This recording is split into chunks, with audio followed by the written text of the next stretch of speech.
Good morning sa tanan diha.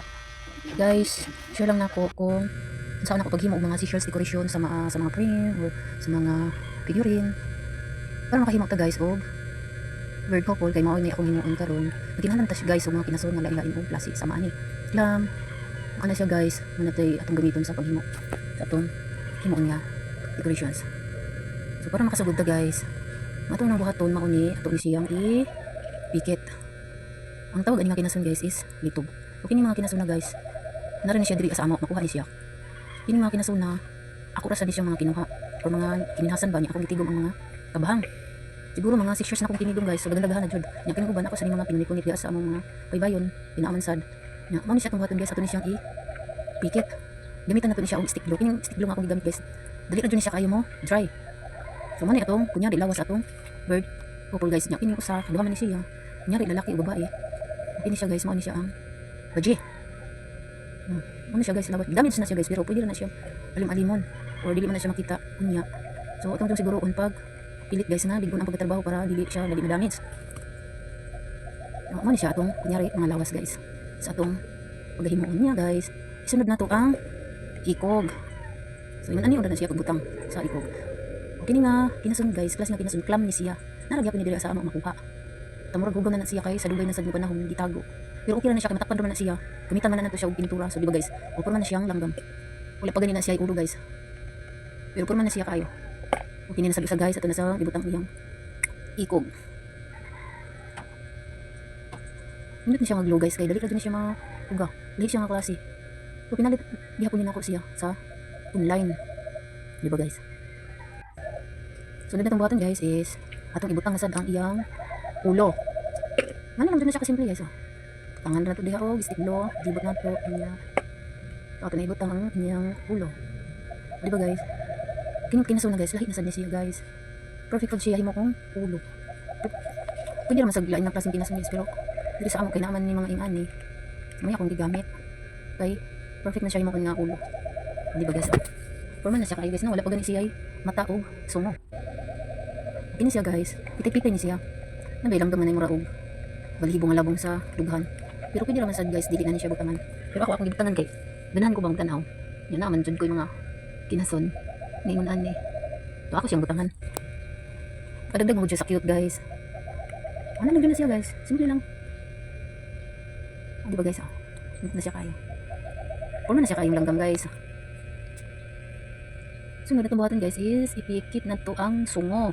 Anang sungo guys, kanang akong gamiton nga sungo, kabahang ko na siya sa kinason nga tapusok na diri sa amo or mga daw-daw. Tuwa ko kahibaw sa ubang lugar kung unsay tawagan na nila. Pero kini guys, napit niya siya sa tumoy akong giputod. Bagay man sa niya guys mo kung sungo-sungo. Di ba guys? Bagay kayo. Sunod guys, sunod ng ibutang ang iyang mata. Ini mata guys, ang akong ibutang. In-order na ako sa online. Bagay sad siya guys, imong mata. Mura na siya guys, 200 pieces, mura 100 plus. Wala ko hinundong ang pilay, kapin basta 100 plus na siya. Di ba guys, nindot na kaayo siya guys. Mura na dito siya, cute na mga langgam. Dahil mo tawag langgam guys, pinaagi sa mga kabahang sa kinasun. Susunod na ito buhaton guys, ito na siyang butang. Or pilit na tuog, pwede nilang patungan. Naka na mapisto sila ba? Para mas ligon sila kaayo niya. Pwede pa na ito dagdagan o mga lahi-lahi pa yung mga decorations nila. Di ba guys? Hindi na kayo sila tanawan. Kaya akong gibutangan nila guys. Lahi sa mga klase nga kinasun. Damage na siya guys. Nana na siya nakong tipak sa kilid. Pero kung siyang gigamit kay pwede man siya kabutangan. Mga pinunit lang gyapon na ako diri as baybayon sa ama guys. Di ba guys? Nindot na kayo. Nya wala pa na man guys. Kay butangan pa na natuog. Lahi pa nga decorations kini buwak guys. Kini ako na nanghihimo daan. Yung kini nga kinasun guys, kabahang ni siya sa balisa. Naasad ni daghan diri sa amo. Mo ni daghan nga kinasun diri sa amo. Daghan kayo kung tiniguman ni kay mo ni kanunay nako nga panginhason. Nya ako magitigom ang mga kabahang niya. Di ba guys? Nindot na kayo. Churan. Para pa jud naman nindot pa na siya guys. Butangan na nato siya og kunyari mga sagbot-sagbot. Kaya na guys, napalitan na ako diri sa tindahan ng mga dagot dira sa amo ra pod. Pag diri sa among lungsod. Naidagan guys, naidagan baligyan. Pwede naman gud na siya libutangan guys, pero ako kung libutangan kay ganahan ko niya. Nakadagdag pud siya og ganindot ba. Mura pud siya og tinuod sad nga sagbot. Diba guys? Indot na kaayo. Unya kanang buwak guys, ato nang kuluran og cutex. Yung anong cutex akong gigamit tungod kay ang cutex good. Sinaw unya. Kulor kaayo. Muna akong i-apply guys sa akong mga hinimo nga mga seashells decoration. Cutex akong gigamit. Mahal-mahal lagi pero sulit man sad akong mga hinimo kay mga nindot man kaayo.